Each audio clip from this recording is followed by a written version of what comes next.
Guys, welcome back to 321 Backlog, the show where we play and talk about games from our video game backlog. This is editing Alec from the future, and you're listening to part 2 of our Death Stranding discussion. There will be spoilers ahead, so be warned. Also, be sure you've checked out our Death Stranding part 1 episode where we go into more depth about the mechanics of this game. This is a beefy episode with some slight audio issues, and my co-host was a little under the weather. So bear with us, in case you missed it. Our game to discuss after this episode is Diablo 4, so stay tuned for that.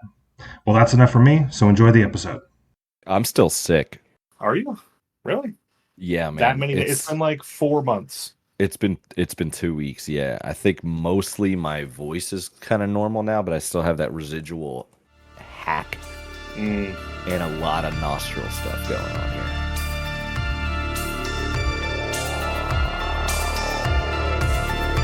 Three, two, one, backlog.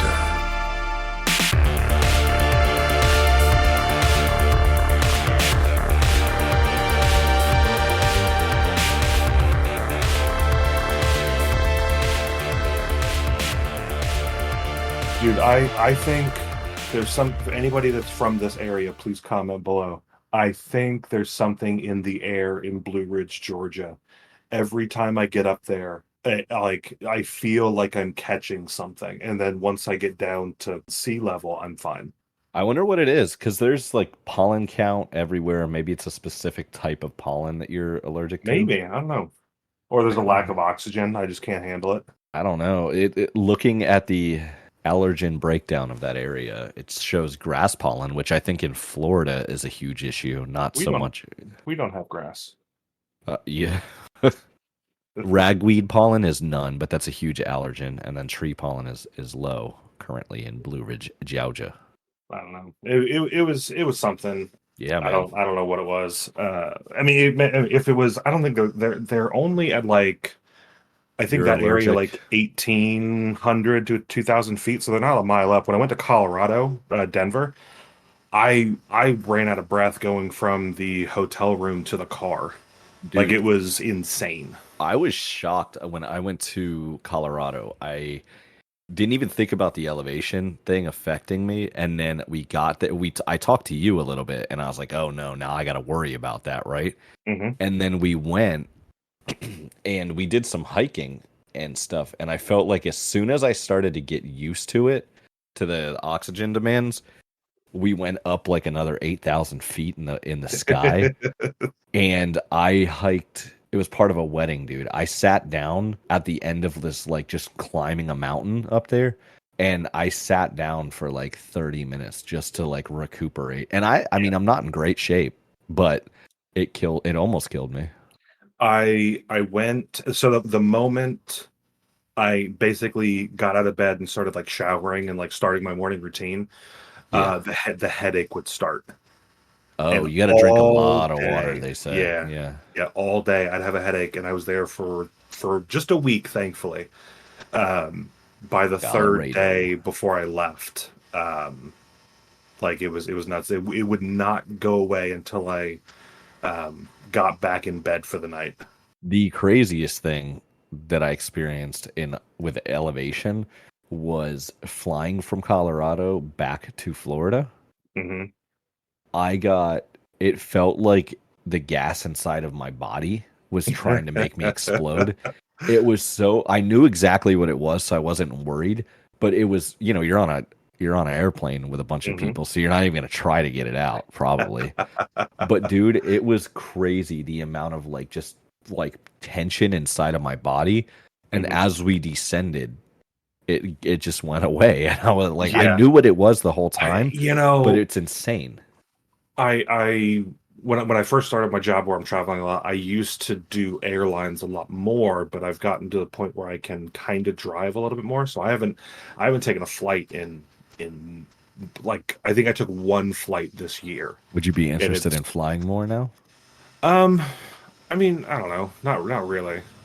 Oh yeah, we'll talk about. I see what you mean. We'll talk about that in a little bit. No, what I was going with that was I would only ever experience this when we were descending. Was my ears would start popping, I would get all that a that. little, yeah. You know, That's pretty now tolerable. leaving Florida and doing more driving around and getting into the mountainous areas. It happened really bad in California when I was in San Diego because there's the elevation changes a lot, just how their roads are built. Like going through stretches of the mountains and just going up and down over and over again, my ears start popping like every few minutes. Just kind of going on those roads. So I don't know if people like locals have that happen or if it's just us being used to the. I imagine they Florida probably air. do because it's happening, just with slight elevation changes up and down from. So Yeah. I would imagine it probably does, but Mhm. it seems unpleasant. Speaking of unpleasant, I was going to throw this at you beforehand, but I thought, no, I'm going to wait. We recorded like, I don't know, 25, 30 minutes of this part 2. Yeah. I want to throw it all away. I didn't All like right, it. Thank you. At all. Doo-doo. I'll add the sound effect. No, I was not a fan. So for people listening, this is our part 2.2. We were doing the second attempt at recording. This is the part 2.2 revision 1. Revision 1 of Death Stranding. So here's my pitch. This story is Convoluted. It's bonkers, right? I got the most enjoyment in my playthrough when it comes to the story playing it through, if that makes any sense. So what I'm trying to say is I think I would get less enjoyment hearing it because it's so back and forth and so weird to follow even while you're playing it. Yeah. Trying to run through The story of it. and the explanation is it's going to be butchered and it's going to be confusing regardless. Yeah. So my thought is we can maybe just kind of go through like a few minutes of like how we perceived it. And then what I really want to talk about, which I think a big charm of this game were the NPCs and the different characters and how you interact with them. And I think that would be a little bit easier for us to manage. And so that's my thought. How do you feel about that? I'm in it. Awesome. So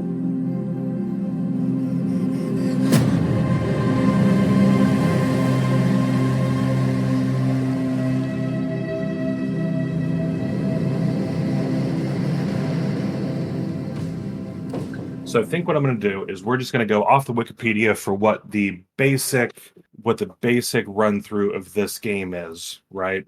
And we'll maybe fill in some stuff, and then we'll look at the individual characters and how we got to interact with them, and get our thoughts and our opinions on the characters. So this game is set in the United States following a cataclysmic event which caused destructive creatures to begin roaming the earth. Players control Sam Porter Bridges, played by Norman Reedus, a courier tasked with delivering supplies to isolated colonies and reconnecting them via a wireless communications network. So Wi-Fi. The whole point of basically it's the fantasy Wi-Fi. And I say fantasy, more science fiction, I think, would be over fantasy. So very sci-fi heavy, and it's this weird internet that I think we covered in our mechanics, or our part 1. A little bit aside from that, just some extra filler. Sam Porter Bridges is the main character that you play through, and through some story stuff, he gets called to help the current sitting president of the now United States, which is called the United Cities of America, so the UCA instead of the USA. He ends up being the president's son, and you use the president's death to motivate your character to help them reconnect the country through... How convenient, right? Through waves of these supernatural beings and monsters and terrorists and all this other stuff, and getting across the country. So you start around New York or Washington, D.C. maybe, going all the way into California. So time frame wise, the whole story is taking at least several months. Yeah. Right. And along the way, we start meeting some NPCs played by, let's see. He meets a couple NPCs. Some big names are in this in this game. Mads Mikkelsen shows up a couple times. The mocap for Guillermo del Toro. Troy Baker's in this as well. And the rest of the people I've never heard of before. Actually, no, that's not true. Léa Seydoux, French actress, is in this, and we have some interesting thoughts on her. Yeah, dude.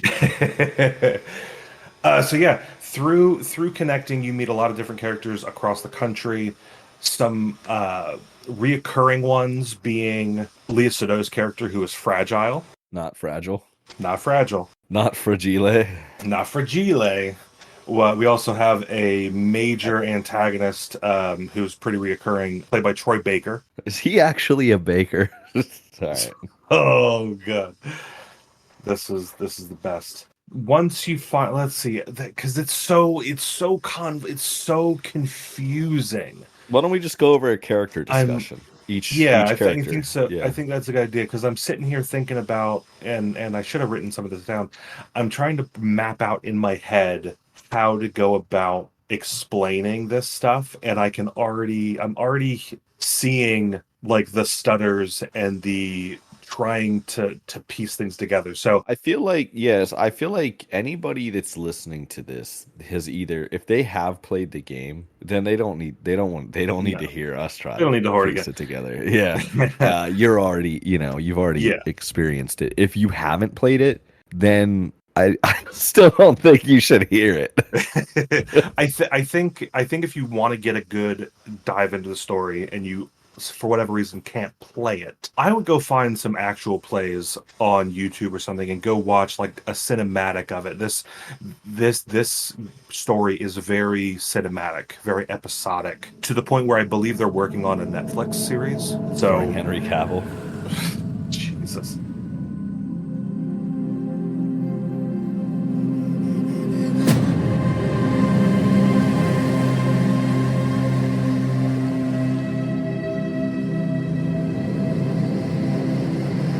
All right, so let's talk about the big main guy, dude. Let's talk about Daryl. Daryl makes his appearance away from The Walking Dead and comes in to be Sam Porter Bridges. He is the same character as Daryl. Like, he's portrayed exactly the same. Yeah. They definitely typecasted that guy pretty hard. Yeah. I mean, he does it well. Yeah. I remember he was in Boondock Saints. Was it Boondock Saints or the Boondocks? He was in Boondock Saints. Boondocks, I think, was a ethnic. It was the animated. Show. Yeah. He might have been in it. I never watched it. I don't know. I remember him in that, but I honestly don't remember a lot of his acting in that. But I think they were like Irish or Boston or something. Yeah, I don't know if they were like, I don't even remember if they were Irish, but there's a lot of Irish presence in Boston. That is true. So that's the only thing I remember. Yeah, it is. I remember I enjoyed it. So I may not remember the entire plot. I remember the whole rule of thumb discussion with a big burly woman, but I remember I'm somewhat of a blank myself. Whatever. You know what I'm talking about? Yeah. Wait, was that from that or was that from Spider-Man? Dude, honestly, I don't know, man. Look. I think that was from Spider-Man. Because it sounds like it could easily be from Boondock something Saints. of a scientist myself. Oh, I thought it was detective or something. Oh, I don't know. Get in the comments. I'll channel my Bradley Mulligan. Myself. Yeah, it is from Spider-Man. Oh Lord. This podcast is in the dumpster. If you're coming here to learn all the nitty-gritty details, you're not going to get them. So with Sam Porter Bridges, this is who you're going to interact with, and I say interact with rather than play as. Even though that is true, they get through some. There's some like fourth wall breaking. Yes, that happens. He pulls the camera in. Yeah. So you are interacting in with them, downtime moments when it's just yourself, just Sam in the scene. Yeah, he kind of interacts with the camera, so it's like you're building a relationship with Sam, which is kind of interesting. And I don't think I know of any games that have done this to this degree. So I know, like, talking about fourth wall breaking, like I know Deadpool through like comics and movies, and I think some of the older games did. Yeah. which I'm not familiar with, but I think this one did it in such a way that was very, I don't know the word to do it. Tasteful. It was very tasteful. It was made in such a way to kind of naturally let develop a relationship with this character. So I thought that was kind of interesting. You know, I listened to a couple interviews with Norman Reedus and with Kojima and some of the other casts, and a lot of themes in this were centered around the loneliness that we experience on a day-to-day basis, and that plays through with Sam's character because you're going on this on foot mostly journey. Sounds great. Literally right now, from coast to coast, yeah. completely alone, right? As in no one to really talk to get a conversation going with. You do You have don't have a this little companion necessarily. Yeah, you've got the bridge baby with you. You got BB, but and Sam talks to him, but there's nothing reciprocated. Yeah, BB ain't talking back. Right, so it's a very lonely game. Jeez. Then when you flip it over into those fourth wall moments, it's like you've had this lonely experience through walking just countless miles to we're going to satisfy that connection point between the person sitting with the controller and Sam. Through little interactions, like if you kind of like in the private room, for example, when you pan and have him in the frame, he is kind of just looking in the distance. And then when you sit there for a moment, he actually like looks at the camera and gestures to do something. Yeah, he'll pull hey, the camera in, or, hey, yeah, like, hey, you guys got to see this kind of thing. Which, well, there's also like the big social media type of aspect to it too. I wonder if that's kind of playing into it. Right, and this was in your notes before, and it's more of a plot point than a mechanic, so it didn't come up in the last episode. But you had a question about their watches, their handcuffs. Their handcuffs, yeah. Right. So if I remember correctly, how it was explained, if I'm remembering correctly, it was explained. It's like your promise to stay connected in a world that's so hard to connect. Why does he connect it to the bed when he goes to sleep? That I don't remember, because I feel like they did explain it, because he did wake up and he had a reaction the first time that it happened of like, oh, why am I handcuffed? And then it kind of washed over. But I think the presence of the cuffs was for the connection point. But why he handcuffed himself to the bed, that I don't know if it got explained, but maybe a way to like stay grounded, stay connected, even through sleep. Wait, what if I just thought of this? What if it's so that somebody doesn't like purposely connect you to them or whatever while you're sleeping? Like take advantage of the fact that he's sleeping and then like bind a contract to him while he's sleeping. What if it's that? Could be. I don't know. But well, I guess then couldn't you just handcuff yourself to yourself? You know what I mean? Yeah. Like, don't they do that? Like they'll double cuff one arm. Yeah. So I don't know. Yeah, you've got the cuff that is it's both sides of the handcuffs. One that's like essentially like an Apple Watch, right? It's how he communicates when he's not in front of a terminal that's connected through that sci-fi internet. So that he uses to connect when he's kind of like off the grid, so to speak. Yeah. But the other end of the handcuff where he connects it so it doesn't dangle. But yeah, I don't that's interesting. I don't know. That's I mean, maybe at Google would. Maybe there's a lot of discussion to it. I don't know. Let's see. Can you look that up, Jamie? Death Stranding cuffs. Maybe because of nightmares and stuff, he prefers to cuff himself to something to keep him grounded or whatever. Either that or when he falls asleep, BB gets out of the pod and crawls over and cuffs him to troll him. Wikipedia says cufflinks are a wearable computer in the form of handcuffs worn by members of Bridges, the company. They act as a health monitor for the wearer as the color.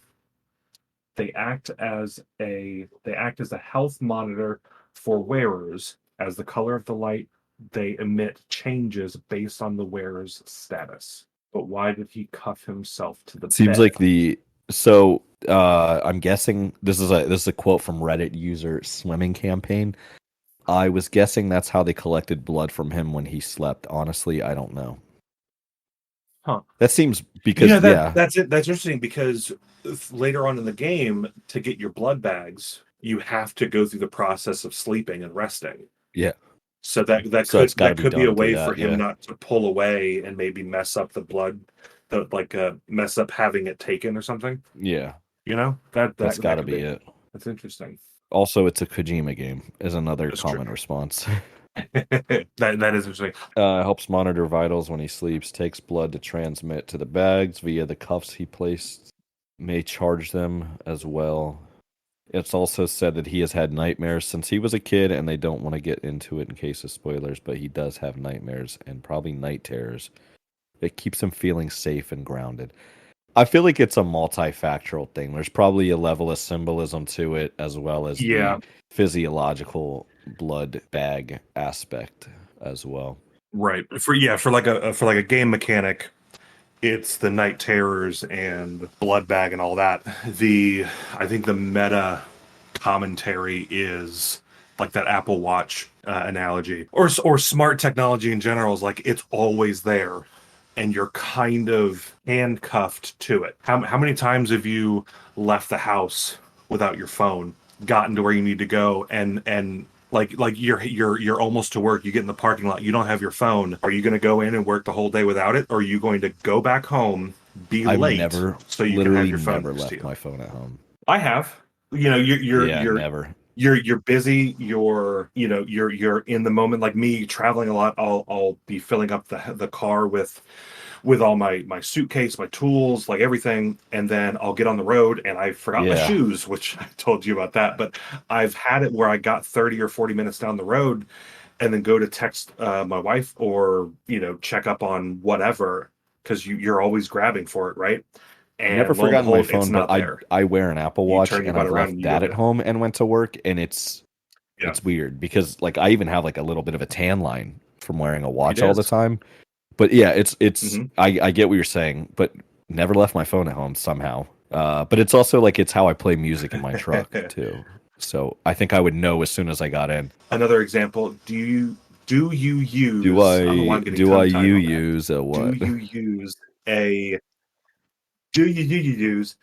your phone for your alarm, or do you use an alarm clock? I don't use alarm clocks. I don't sleep well. Bro, you're killing me. All right. I'm trying. I know, it's crazy.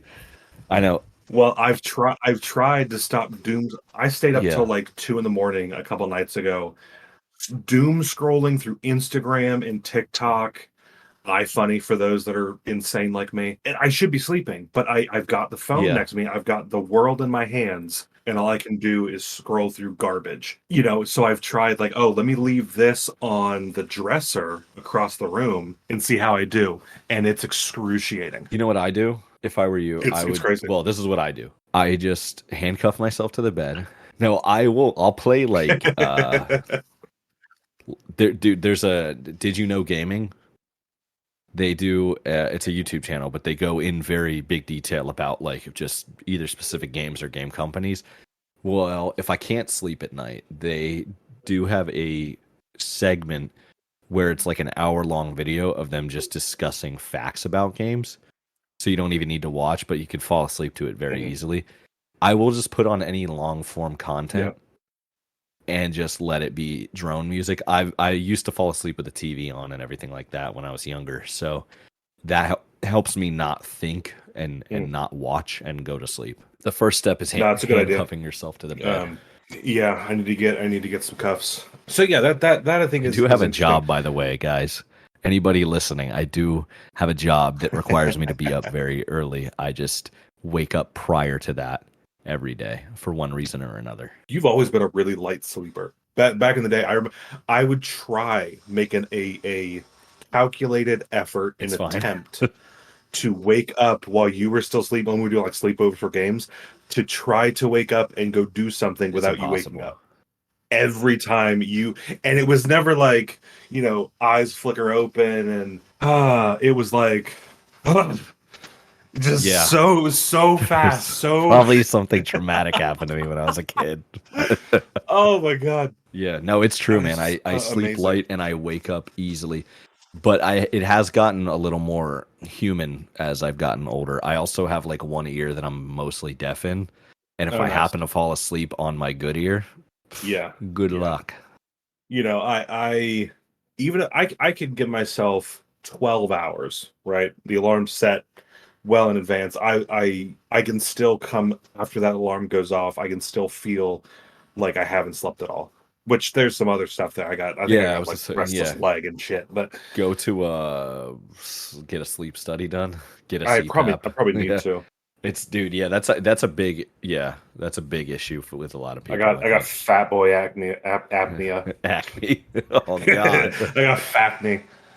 Sam Bridges. Sam Porter Bridges. Do you think he has any sleeping problems? Probably. I mean, he does. He does have to walk through the country, which is filled with ghosts. Dude, so, if you walked that much every day, you would sleep so good. Mm-hmm.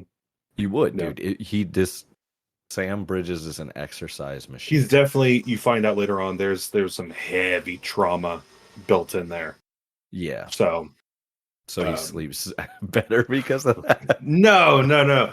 I just think he. I think the sleep he gets is from pure exhaustion. Yeah, not from it's time. I'm a little tired. It's time to go to bed now. Man. It's like you're going until you literally drop, and you can't go anymore. Anybody that can sit down in the middle of like on a hill in the countryside, just sit down and like kind of lean back on your backpack and just pass out. That's a tired guy. Yeah. That guy's exhausted, which I could probably do. I think, dude, could you sit in a serene, quiet environment? I think I could do that. Some other little things about Sam. He's got what's called dooms, which is like a disease, kind of like a disease, but like a disease like with a good powers. Disease. It's a good. It's like. So basically, he has a sensitivity, an extra sensitivity to this chiralium that we talked about in the previous episode, and it presents as an allergy. Excuse me. Dooms is an allergy that presents with things you can kind of do with said allergy, which is weird. So, yeah, I think all of them that have dooms, if there's chiralium, is it the chiralium or the BTs that he's allergic to, where he starts crying, he starts like tearing up. I think it's the BTs. I thought. Yeah, I think you're right. So when they're nearby, he starts to tear up. Yeah, and it's sad. Yeah, and then he also bruised. No, the bruising wasn't from. That's just from being touched by anybody. That's just a regular non-crazy thing. The other thing that presents with him, his level of dooms makes it so he can like sense, like he has like a sixth sense for the BTs. So when he's nearby, he can kind of like see without seeing where they are. Sense. Yeah. It's kind of interesting because I feel like this is like the first time in any kind of game or media or anything like that where the main character isn't like the best at it and he doesn't become the best at it. He's not like a god at the end of the game able to control BTs and everything. He's not. He's always kind of just the worst at it. Yeah, as you go through the game, Sam himself gets no upgrades. You get gear that you get some cool pants. Yeah, so that's you play a lot of these games. Like we're also playing through another game. Yet? We're playing through another game where it's very fantasy heavy and like, oh, your strength goes up or the magic you're using is stronger, right? So this one, all your upgrades are like tangible equipment that you can lose, but Sam is just a regular guy, Yeah, I mean, yeah, sort of, but yeah. Well, he's more regular than Higgs. True. And Fragile. Fragiliche. All right. I don't know. I'll cut that out. That's fine. Right. Oh man. And what else was Sam? I think we've covered Sam, right? Have we? He's not a very deep character. There's more backstory stuff, but I think as we start introducing more characters, that might come up. Yeah. So a lot of Sam's character is interactions with other people, right? Yes. He does, outside of the whole a post-apocalypse crazy phenomenon happening. He does have this condition where when he's touched, he does get bruised very easily. So there are scenes when he's like shirtless or something, and he's got handprints tatted everywhere. up with handies. And that's what I thought it was at first. I thought it was like tattoos, or that's how like BTs that have grabbed him or something. I thought that too, yeah. Right, but no, apparently it's like, oh hey, somebody putting their hand on his shoulder, like, oh, how you doing today, right? Like those small interactions could end up bruising his skin. But not his ego, because he's not his ego. Fragile. With that segue.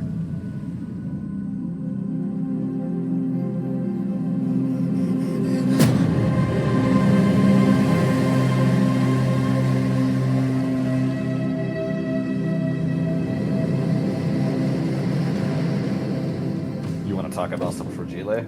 Let's talk about some Fragile. All right. So, played by Léa Seydoux, French actress.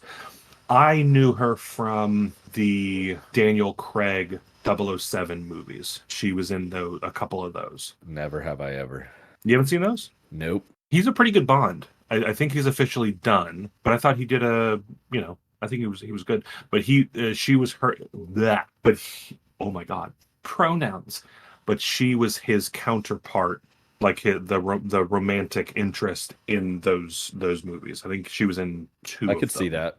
It seems like she seems like a Bond character to me. Yeah, she's very pretty. I don't know if she's ever modeled, but I wouldn't be surprised. But she does a lot of French films. I don't speak French. Imagine that. Yeah, but I if I had to guess, when she's doing her French films, this next bit doesn't occur because it's her native language. But I feel like an issue I had with her, and it also was the same way in the James Bond movies, all of her dialogue feels the most scripted. Which I don't know if we talked about this before. It might have been in our failed attempt at recording this. But you know understand what I mean by that? Oh yeah, dude. I feel like as I've gotten older, watching any movies or any kind of media, I start to feel like I notice when something feels very unnatural. It's very off-putting to me. I don't know. Yeah. The script she was given, I think, was fine. But I think her delivery, it literally felt like she was holding up her piece of paper in the recording booth and just reading it line by line. It felt so mechanical. Yeah. On all of her stuff. I think the character is interesting, and the dialogue, the script I think was good, but I think how it was delivered was very subpar. I would agree with that. It's kind of I think that's Kojima's stuff can be kind of hard to like really make it seem normal or natural. Right. And then when you have a second hand, I'm trying not to be offensive or anything, but when you have somebody coming in where the weird English dialogue that they're presented with is in not their native language, right? So she's already not in a first-hand English speaker. She's coming in with a weird set of things she has to talk through, but also, trying to translate it in her head and all that. You want to add to that a little bit more is like Hideo Kojima is Japanese. Right. So like you add that, and then you add, because culturally, Japanese media is very different from ours. So you add that layer into a game, and then you have somebody from a European country fill the character. I think that all makes it kind of, but it kind of trickles down. Yeah, and that's interesting. No, it's not with that. Let's see. Were there any other character traits other than being? No, I'm trying to think of all the other characters. I don't know if there's anybody else that's portrayed in this game where English wasn't their first language. I think everybody else was an English speaker, so that there was just that one layer of convolutedness they had to get through. You could argue that Guillermo del Toro's character wasn't well, that's the thing. We can move on. With his character Deadman, it was only del Toro's likeness, but it was a completely different voice actor doing the voice. Right, that's true. Anyway, yeah, back to Fragile. So her name is Fragile. Yeah. And she was what was it? Her father named her that for something. I don't know. Or was it recall. that the company was named after her? So I forget why she was named that. She was named after her dad's company. No, I think it my was daughter UPS. No, it was the other way around. Her father had Fragile, given him that name, and then started a delivery company to help connect the people in the UCA, getting deliveries back and forth of supplies and stuff, similar to what Bridge is doing. Daughter. And then named it after his daughter. So you've got the Fragile Delivery Express. How convenient. Or something. There's no way that he named his. Okay. So yeah, she's now the owner and main operator of the Fragile Express. It's no coincidence that your son is named 321 Backlog.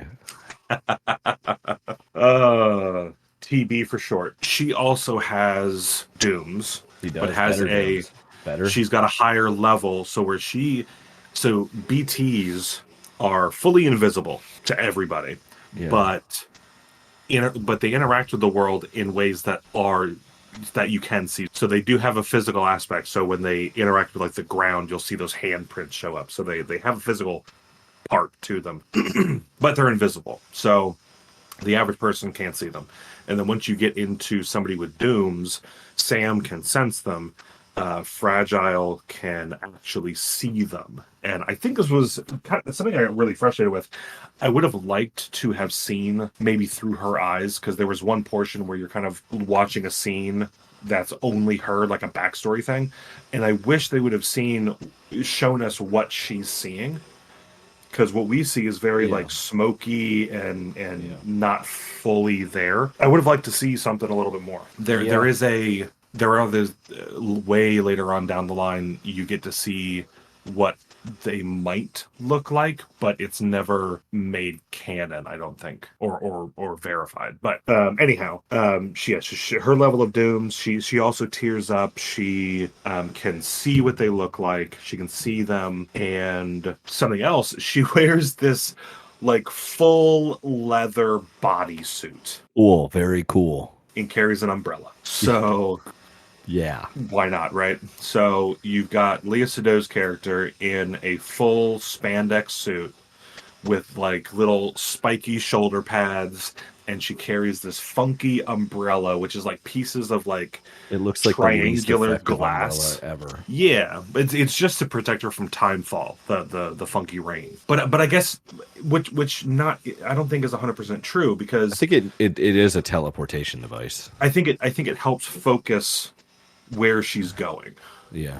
Because when she's helping later on, this game's version of fast travel is having Fragile use her ability through Dooms to teleport herself and herself only. Instead of sending herself, she can send you, with some caveats. But when she does that, the umbrella floats in midair and like kind of points in the direction of where it's going, like to hone or use as like a compass to shoot you off into where you're going. So cool that we get fast travel. Really frustrating that you can only transport yourself. So like any cargo you have, or like, oh, you just upgraded a weapon or something that you have slung across your back, that doesn't come with you. Yeah, come on, Fragile. Just you. Do better. Upgrade your Dooms a little bit. Get on the next firmware. And what else? So in I think in one of the first scenes with her, and her bodysuit also includes gloves, so you can't see any skin or anything from the neck down. Yeah, you just see her face, good hair. Yeah, and I think in that first scene, Sam had dropped something into an area that was like timefall, which, if it touches you, it starts to age you or whatever. And she took her glove off or for whatever reason had her glove off and grabbed it, and her hand is like withered and looks like the hand of like an 80-year-old. And it takes a long time in gameplay to find out what had happened. So once she took over Fragile Express, the delivery system and network, she started working with a group of... Bold first move, Fragile. Yeah. So she started working with a group of individuals that were no longer associated with Bridges and were independent, but then it turned out they were already terrorists or then became terrorists. Yeah, if I inherited a business, that would be my first move. Yeah, well, I think what was explained, because it was like a whole betrayal thing between her and the leader of this group named Higgs, played by Troy Baker, that they were trying to help us out, but I don't think they were established as being the bad guys yet. So it wasn't like, I'm going to go, hang out with the bad guys. They weren't openly like, "Hi, I'm a terrorist." Yeah, exactly. Shake the hand, shake my hand, make a deal. It was like she needed help with things that were going on and trying to like better the UCA through getting people connected. And basically what Bridges was trying to do, but she was doing it in a different part of the world or different part of the country. And then it turns out Higgs was bad guy. So how she ended up being all withered and gross underneath her, God, man, how she ended up being all messed up underneath the bodysuit was, once she found out that Higgs was betraying her, Higgs actually sent, I think, her with the delivery, or someone in Fragile Express with the delivery of a nuke into a city. I think it was her. I think it was her specifically. Yeah. So she took this nuke in and then realized after she was already in the city what it was. And I think she tried teleporting out with it, but couldn't because she can't take anything with her. In a panic move, she then left it there, teleported out, and then it blew up. Dude, I actually didn't think about that. Like, why I thought like, oh, why didn't she just teleport out? It's a very critical part of her story, is that she can't take stuff with her. Right. She needs to upgrade to tier 4. Tier 4. So, and I because she does little continuity thing, but I think it might be easily explained with like it's inconsequential things. So like when she teleports, she doesn't like show up naked. So her clothes come with her, her umbrella comes with her, right? But it's like larger things that are like not like things you would, I guess, take for granted or like not have to think about. Like your clothes are just there. Yeah. So she tried taking the bomb with her. It didn't work because it was too much to transport. She left. City blows up, and now she's blamed by all of like the central UCA as being the cause of why one of these cities was completely leveled. Yeah. After that, I believe she tried confronting Higgs, if I'm remembering correctly. She said, "Why did you do this?" Yeah, why'd you do all this, blah, blah, blah. And I think tried some shenanigans and like intercepting a delivery or something like that. And this is where Higgs did his whole betrayal to her, was basically, quick aside, because we're going to talk about Higgs, or we can kind of lump it in here, but we should talk about him separately. Higgs is the leader of the terrorist group, and he himself also has dooms, but like the highest level. So he can control timefall, he can see BTs, he can control BTs. Yeah, he can summon them, basically. Yeah, like he's like the biggest of the bad, right? So because of this, when he finally gets Fragile and kind of like captures her, like, gives her a task, and then she doesn't do it, he gets her with the bomb, another bomb, a second bomb, and they're inside of one of these cities that is... This guy doesn't change his tactics at all. Literally, he's sticking to the terrorizer.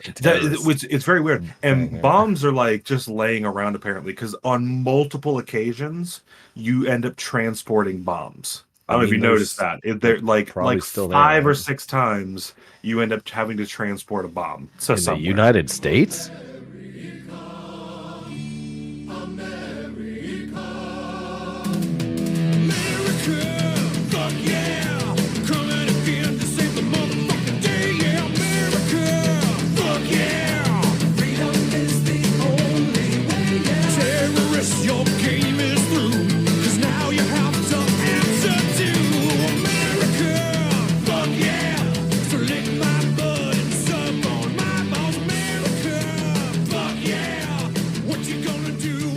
In the United States of America. That's crazy. We don't have bombs anywhere. I've never even seen one.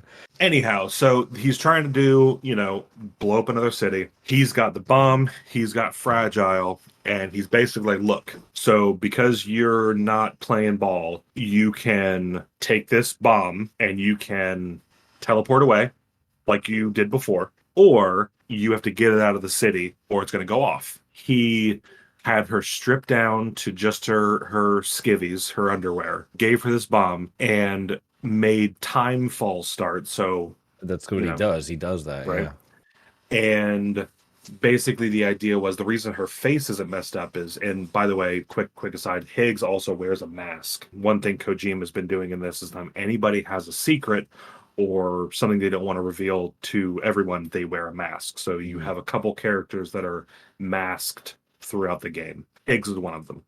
Yeah. So Higgs takes off his mask, puts it on Fragile's head, puts the mask on so her head is protected from timefall, and then says, here, go. And her choice is, do I sacrifice everyone in the city so I don't have to get myself hurt through the timefall and just teleport away, or do I run it out through all this timefall, which will destroy her body, essentially, to save everyone? And she takes the more heroic path, altruistic path, like the good one, selfless path. And Football carries this bomb right out of the city, saving it, if I remember correctly. I hope so. Jesus. But she's now from neck to toe, her body is wrecked. So she from basically the neck down, everything has like aged severely. Not a good look. Not a good look. So that's kind of her backstory and why she's all leathered up, and her main goal is like vengeance against this Higgs character, and this is why, which is kind of interesting. Yeah, that's about how I would put it too. Very interesting. Leathered up, I thought you were talking about her skin at first, and then I realized. No. Because that would make sense too, but... All right, who else do we meet? So... That's it. That's the whole game. 3, 2, 1, out.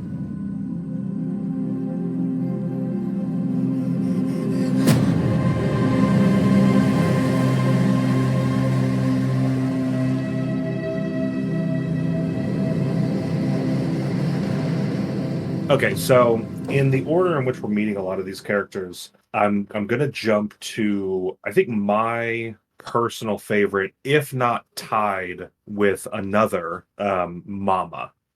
So for a couple reasons, and I think you've already alluded to the first one. She's let's see, who is Mama? Megan Qualley? It is Sarah Margaret Qualley. Margaret Qualley. Sarah Margaret. All right.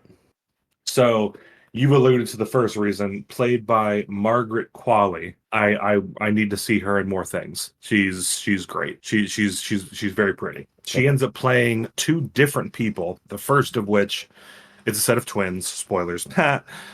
It's a set of twins. The first one you meet is named Mama, and this is a good reason or a good time. You imagine naming your daughter Mama? Like, how stupid is that? So this would be a good time to remember a lot of the naming conventions that that Kojima used. So every character and NPC, their name is more of like a phrase or a word that kind of characterizes them rather than a name.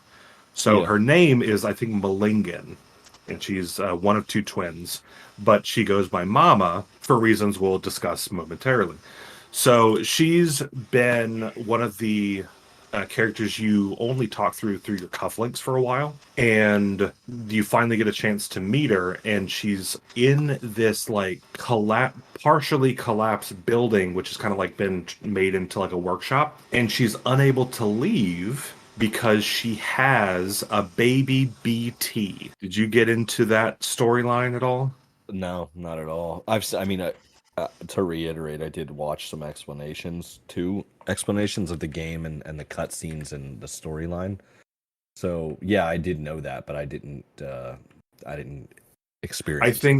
I think Mama's storyline was the only one that I think Mama's storyline was the one I enjoyed the most. I think it had a really good emotional like hook to it, and felt I've noticed as I've gotten older, and it's got more prevalent after I had kids, that things involving children hit me a lot harder than they used to, and this one hit me hard. It was really emotional in a good way. Like it was a great little story. So she's got a baby BT floating around. So you go into her workshop, and this aura deck that it kind of like tells you when BTs are around. Like right when you go in, just starts freaking out.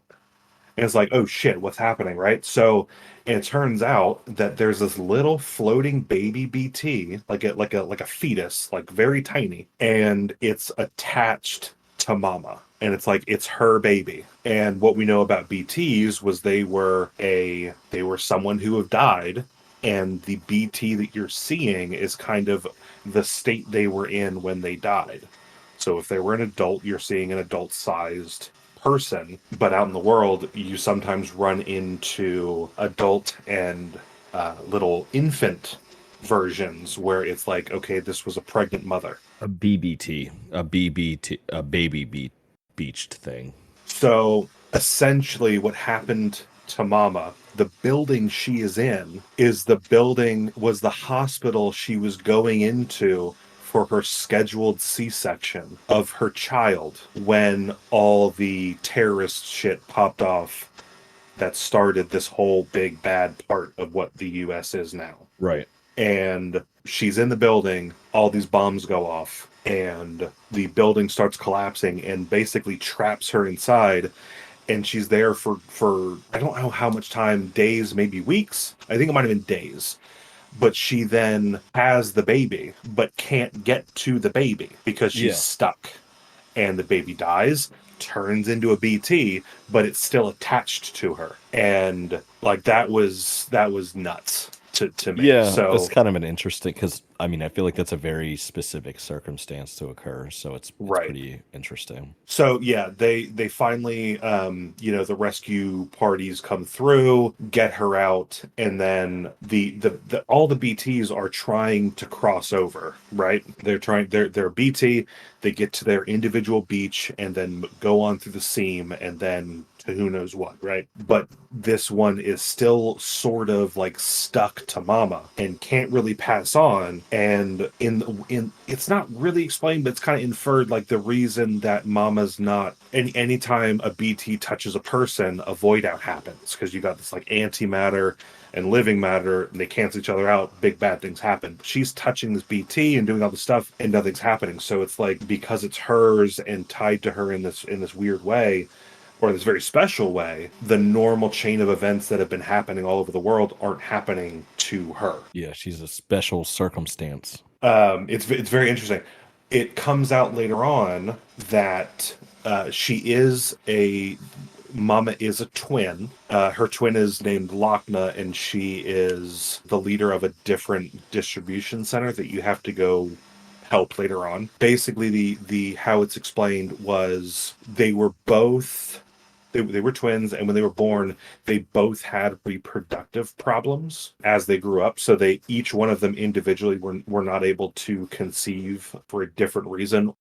So basically, for medical reasons that I don't understand, but it was explained for those that are in that space. They both couldn't have children for a opposite corresponding reason. So what they did, Lochna fell in love with someone. They wanted to have kids, so they took, I think, her eggs and her baby daddy's goodness, and then put it in mama, and she carried the baby to term. So the two of them combined, the two of them combined were able to conceive a child using each other's pieces, right? So anyway, so it adds a layer of like sadness that the baby that had died in this tragic thing wasn't even hers. It was her twin sister's that she was trying to help build her own family with. And like, why was she so attached to it then?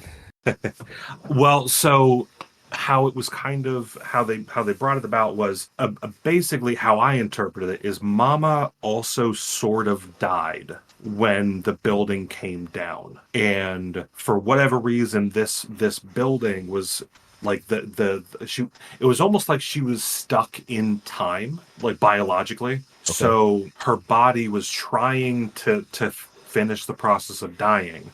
And through this weird connection to this baby BT and her staying in this building, it was not letting the process continue. And we won't go too heavy because it's weird either way. So it also comes to find out that the handcuffs that everybody's wearing, Mama doesn't wear them. So it reads vitals, right? She kept it off because she knew her vitals were not correct. Interesting. It was going to read that she was dead, but she wasn't. So through the story, you end up having to convince Lochna, her twin, to join the UCA. And basically she's blaming the UCA for the death of Mama, but Mama never died yet. And you basically strap Mama to your back and walk her partway through the country to go visit and reconnect with her twin sister. So weird. Very weird. But through the process of her leaving, for her to be able to leave, she gives you a new set of handcuffs that have a special blade attached to them to cut the umbilical cord of BTs. Because every BT, regardless of where they were in their life when they died, so if they were an adult or a baby, they all had this like ethereal umbilical cord to the other side. Even animals and creatures that don't have umbilical cords had it, right? So very, very interesting. So you cut the umbilical cord of her BT baby to let it continue passing on, and then it starts the process of her body dying. So the whole mission is for you to transport Mama to Lochna before she dies. Yeah. So they can reconnect for the last time. That's, again, I didn't play this part, but I did see. It was really good. It was I really liked it. I mean, definitely I'm missing out some pieces and some details, but the gist is still there. Well, so were they. They were missing some pieces too, I think. Right. You said. One really cool thing that afterwards, through this was one bit where we've talked a little bit about your travel between areas is very lonely as Sam. Yeah. This was a time where you get a time in the game where you get to travel with someone, even though they're literally strapped to your back, because they have to be protected from the time fall and everything. I ended up putting Mama in the passenger seat of the truck I had. So like wrapped up? Yeah, pretty much wrapped up. So she was wrapped very up. Nice of you. It was very funny. So as we're driving to see Lochna, it starts triggering dialogue from Mama, and it kind of adds a little bit of like, you're not alone anymore. You can kind of like talk, have an actual conversation with somebody. But through that conversation, she talks about like her and Lochna always had like a special connection, and twins sometimes say this as well. Like you can kind of sense things about your twin.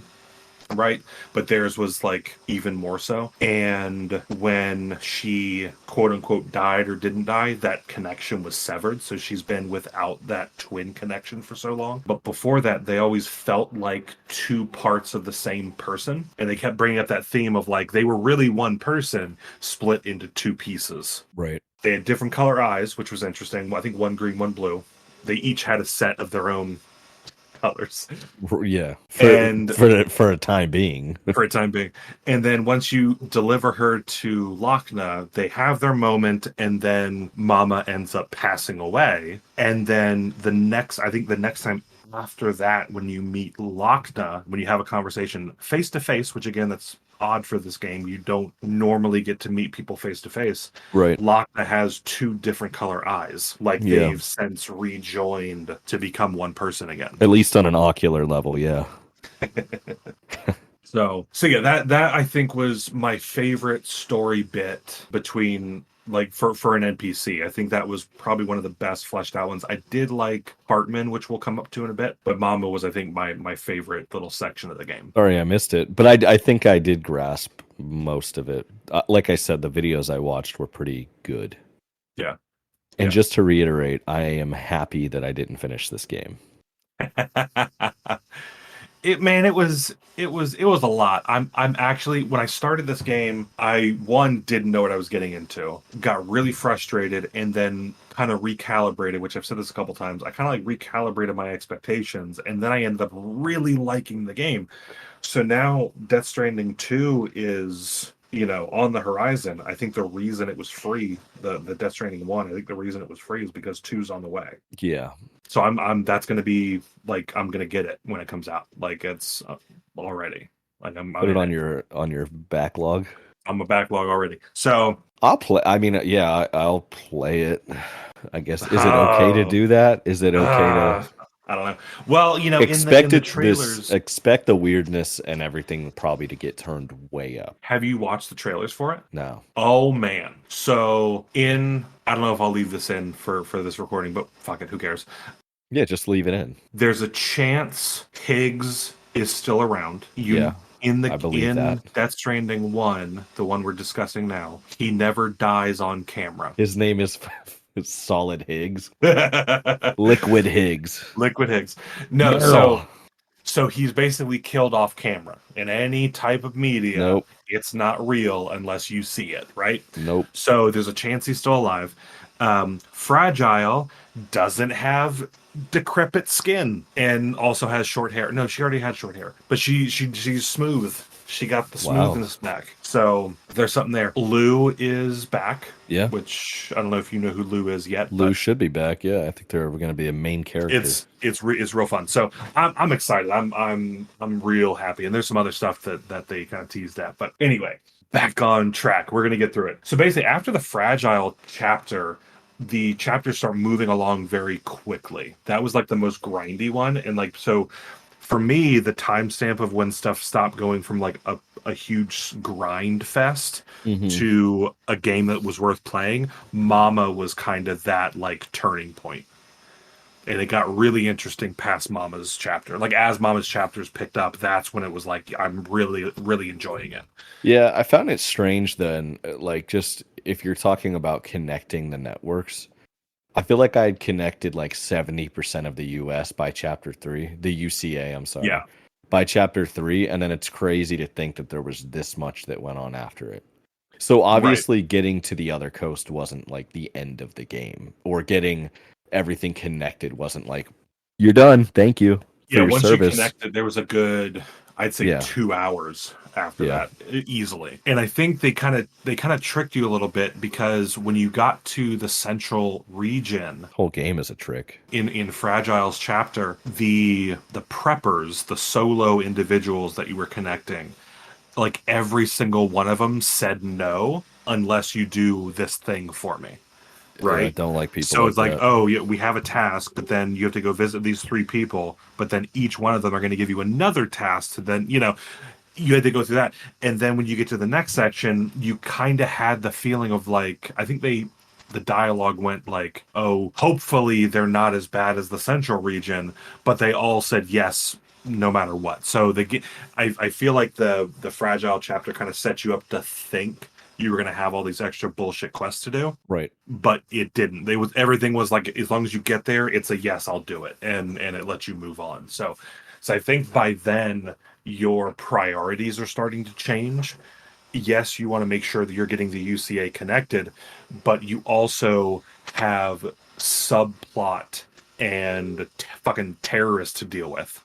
Right, so it starts to change on what it is what your character's main goal is. Starts to get a little muddied.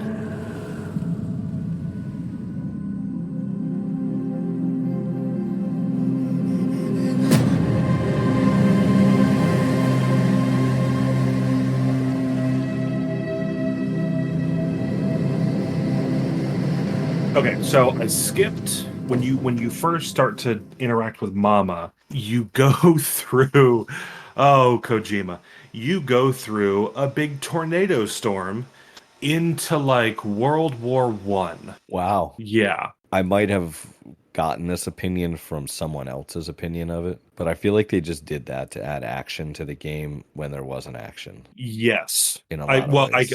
I could see that. There were 3 instances of where this type of thing occurred. It's to introduce a character that comes up a couple times, named Clifford Unger, who has some connections to some other characters we haven't got to yet. So for this little section of the discussion, we're going to be talking about Clifford Unger and Die Hardman, because they are actually connected in some ways. So yeah, so Kojima fashion, you get ripped from where you're standing into a fucking tornado, and you're in like World War One. You're in a massive war zone, and you're seeing like if the BTs you've been encountering, instead of just this weird amorphous humanoid shape, start adding ammo and Kevlar vests and helmets and machine guns. Right, and you're seeing a lot more animation and movement and people running around, or BTs running around. So basically, it's just this huge war zone, and it's such a tone shift from everything you've been doing so far that it was refreshing. It was nice to get a little break from what you were doing, but it was very like, whoa. Yeah. There's 3 instances of this happening. The first one, they're estimating it's like World War One, then World War Two, and then like a roughly modern age. So, and they do that by the attire and like camo get-ups that they have. The setting in the trenches. And the trenches. You see like planes flying overhead, tanks going by. You can see how old they are. And every instance of this, it happens 3 times. Everything gets a little bit more modern and updated as it goes. So it's to introduce this character named Clifford Unger, played by Mads Mikkelsen, who we see him a couple times through like flashbacks and things that I don't want to talk about, kind of on purpose, so people can experience that, because it was a very good part of the game. He was really good in this story as an acting choice. I think he's, in anything I've seen him in, he's very convincing in what it is he's doing. He's very good at what he does. And I think that carried over. And I believe he won an award off of this game. If I remember correctly, I'm going to check my notes again. He got 2019 Best Performance for this game. He got that award. Okay. So, very, very good. So, I said he had a connection to Die Hardman. Die Hardman's like the first NPC hours and hours and hours before right now that you end up talking to. He is like the right-hand man of the current president of the UCA, wearing a mask, right? So Kojima fashion, he's got something to hide. And he is... I also love how they came up with the name for this guy. So the game knows him as Die Hardman because when he was in the military, serving with this Clifford Unger, that's the connection, he always felt like he should have died in some of these missions and things that they did, but he always came out on the other side unscathed. So basically, they named him after the phrase of like, it's really hard to die, man. So he's Die Hardman.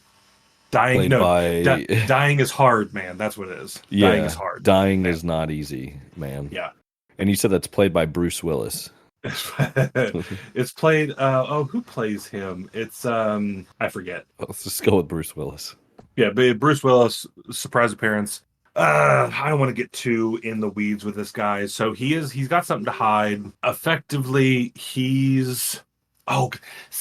pausing for a minute, I might leave some of this in. This is one of those things to talk about this character. This is when it starts getting real convoluted. It's been very straightforward thus far. Man. So what do you, here, I'll do it this way. Because I played through, you watched some walkthroughs and stuff and discussion after the fact. Yeah. What do you remember about Die Hardman and Cliff Unger? Not much.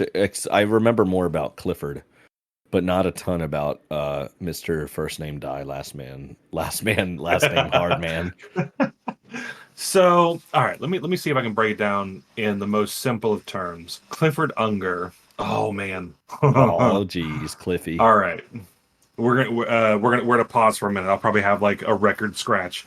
I'm gonna pause for a minute. The current president of the UCA, who has since died, making Sam Porter Bridges, giving him a reason to connect the network because it was his mother who was the leader of the free world at the time. So early days in Bridges' history, she was working on the Bridges project, the Bridge Baby project, to use the special connection that babies who were born to still mothers, like brain dead mothers, but the babies came out.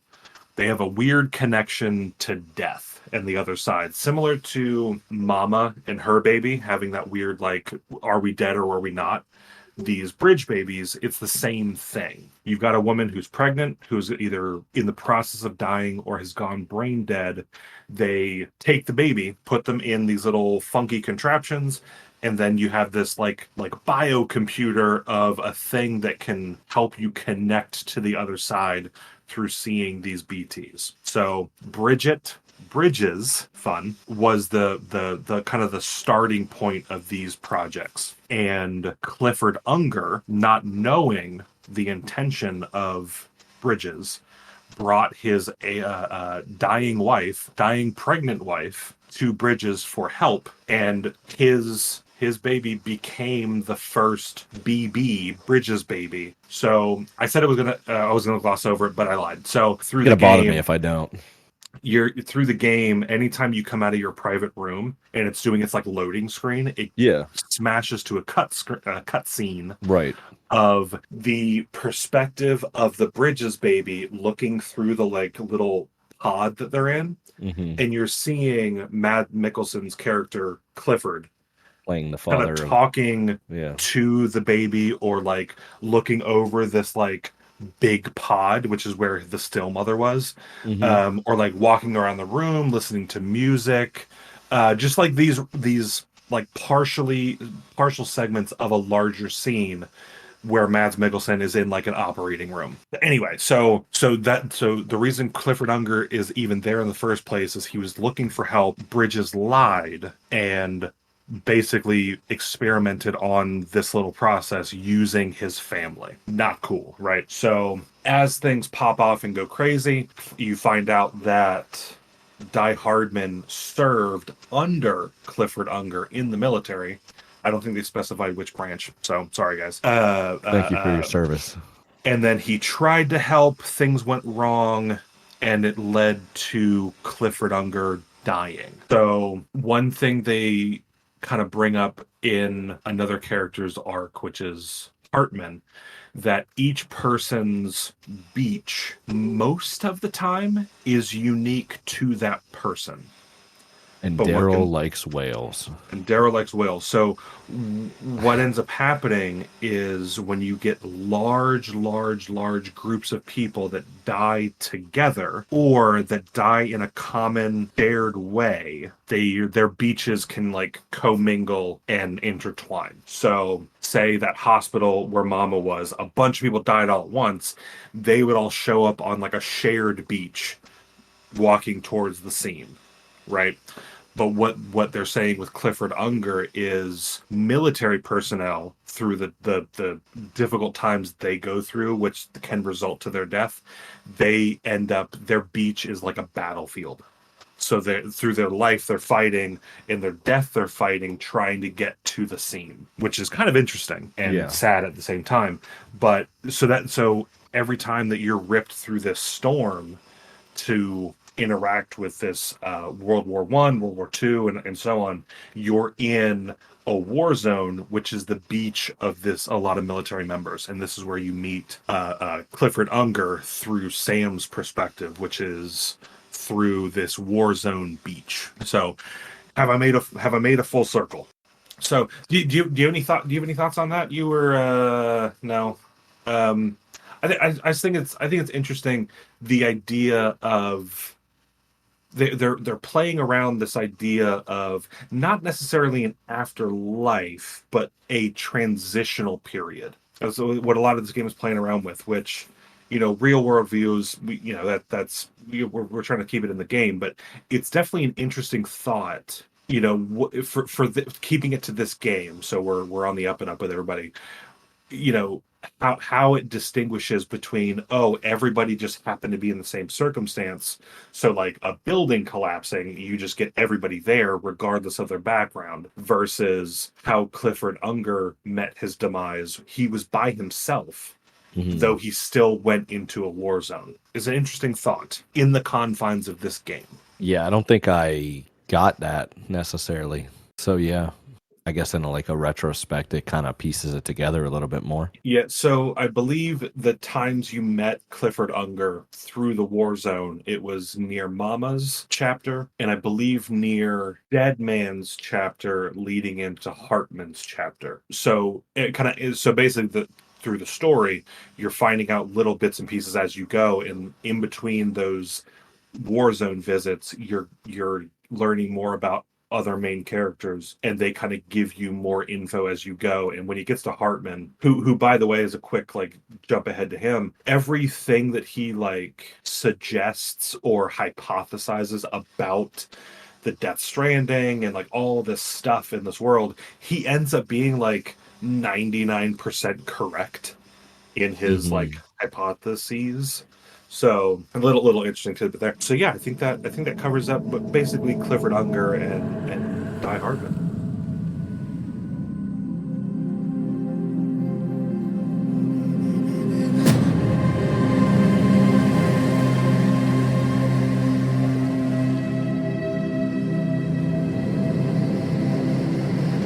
We need to talk about Dead Man at some point. So who we're getting to see when we talk to Dead Man is Guillermo del Toro. Yeah. But being voiced by somebody else, but that's who we're getting to look at. And right off the bat, I want to call out, like from the get-go, that the visuals of these characters are very memorable. They all have something that kind of keeps them in your head throughout the game, whether it be a pretty famous actor like Mads Mikkelsen, he's pretty recognizable, or if you say so, or right. So this is the Guillermo del Toro is pretty famous. I didn't know what he looked like prior to this game, but I know the name. But anyway, so for me, the big thing that was very like in your face is he's got this massive scar with like stitch holes and stuff across his forehead. Like somebody came and like tried to scalp him, but then didn't finish the job, and then they stitched it back together. So like right off the bat, you're seeing this like, you know, very big facial feature, and it's just like never really talked about until we get into the nitty-gritty of his arc. So in Kojima fashion with this game, their moniker, their name that we're knowing them as, is very specific to who they are as it pertains to the story and this world. So Dead Man, he was basically a dead man, as in like, I think basically he's Frankenstein's monster. Okay. So as they go through and kind of he kind of helps you with some things with BB from afar, like running diagnostics and things. And he's one of those characters that keeps popping up in your recordings and stuff from afar. So he helps you out, and you get to know that conversation and have that interaction with him. But through the story, you find out that he was, I don't know if he was like an experiment or something, but basically he was built. He wasn't born. He was made. And so therefore, when we're talking about the world and the big thing of this game being death and everyone having their own beach in death and having souls that move on and pass on, he doesn't have that. So it's weird. So anyway, he's pieced together, but the only thing you get to see as far as that, like that physical representation of being stitched together, is part of his forehead. And I believe that's where they like went in and messed with his brain and stuff. If any of that was explained in any of the videos that I watched, I was not paying attention, or it just wasn't explained at all, because that's all news to me. So I heard it here really, first. and that's kind of why I wanted to do this little change last minute, was because the story from Sam's perspective, like start to finish, of what the quote unquote story is for this game, Dead Man doesn't really have any, I don't have a good way to phrase this, but like, it's not that he doesn't have any influence on the story. He's kind of just extra. Right. Like, you know, he helps you with some stuff, like, you know, if something happens with BB, or as we go into the game, Sam names the baby Lou that he carries with him. So every time Lou has an issue, it's Dead Man that steps in and says, okay, I'll help and I'll fix it, right? He's kind of inconsequential to the overarching story. Yeah. But he's got a very good relationship with Sam on like a micro level. He also starts to plant seeds of potential doubt and questioning of the intentions of Bridges and Die Hardman and the president. So he's kind of the link between what we're getting to see and the motions we're going through through the game, and he starts to bring in like, well, some of this stuff isn't adding up. Okay. Right. So for like your little side plot, B-roll plot, he brings that into it. So that's probably why some of these walkthroughs aren't going to bring him up much. Okay. But I really think is an interesting character because I think he himself calls what he is basically Frankenstein's monster. So all of his bits are from other people. So I believe his brain was from somebody else, his arms and, you know, all that, right? So, but that scar across his forehead is the one physical trait that you see. He goes through it saying that he believes he doesn't have a soul, so he therefore would not have his own beach. When he dies, he's just going to die, which is interesting. Yeah. So none of that seems possible yet, right? Right, and we really don't know. So how many? Yeah. But for the most part, he ends up being a kind of just a break in the well overplayed Die Hardman coming in and saying, Sam, you need to go do XYZ. So I don't know if it was the fact that I was playing easy or story mode, or if this is normal for every difficulty, but every time you went near any structure, you've got somebody either on your cuff link or in the terminal, like just saying your name. Sam, come here. Sam, do this. Sam. It just over and like to a level that is very annoying. But Welcome usually to Kojima. Yeah, usually it's Die Hardman that's doing it, but I think they kind of interspersed Deadman coming in. Yeah. I got to break that up, but it was still a lot. He starts investigating the background. In the background, he starts investigating the early days of Bridges Corporation and like the things they were doing. So we're pretty far into the game, and this is where we're starting to learn about who Clifford Unger was, what relationship he has to Bridges and to Die Hardman, and he's like trying to pull at those threads in the background for you while you continue moving forward with getting the country connected again. So okay. He's more of a plot device than anything else. Okay. I mean, a lot of the characters are just plot devices. Yeah, that is true. Especially, yeah, anyone you meet that's not a main character, especially. He was also one of the few characters that would travel out in the world. Normally you see him as a hologram, but there was a couple times he wanted to see you in person. So he would like venture out himself and come meet you in person. There was a scene where, just like our day-to-day lives, we're always being listened to, right? On everything. So are they in their world. So Bridges is always got their ear into, even though it's your private room, it's not private, right? So he actually comes to your private room to have a private conversation, and he's acting really weird. Hard to explain without seeing it over the course of several hours, but he basically gets you into your shower so you can have a truly private conversation, because he says that's the only place they're not recording audio. I think it is. Right. So very, very interesting scene of the image of Guillermo del Toro and Daryl Dixon getting it looks like they're getting very close and intimate in the shower while Deadman goes through Die Hardman's hiding things, and there's a big conspiracy and, like all this stuff. Yeah. So they definitely use him, I think, in a really good way of kind of moving that plot of things aren't as they seem. Yep. Without making it, too in your face. It was really fun. I really liked it.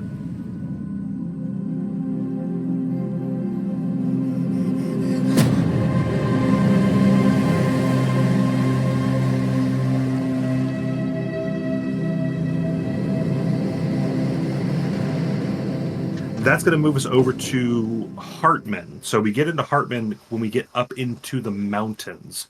So a lot of snow, a lot of rough terrain. The Fragile Chapter 3 was very back and forth, grindy. This one, I think, was the heaviest in forcing you to walk and traverse and use the tools that you've been given over the course of the whole game.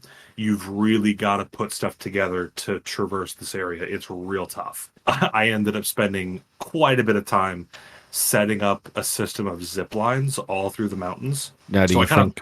Sorry, go ahead. I was going to ask, do you think that do you think you spent more time setting that up than you should have? Yeah, you're shaking your head. Yes. Yes, okay. Absolutely. Yeah. Gotcha. So I think because you wasted time to save time. Yes. Well, I wasted time to save frustration, right? Maybe. So I think if I was to go back and continue playing to like get more trophies and achievements and things, the stuff I set up would help that immensely. So I did take a little bit extra time to build out zip lines. Looking back, I definitely spent too much time, because once you get to Hartman and connect a few preppers right after him, it rockets you to the end pretty quickly.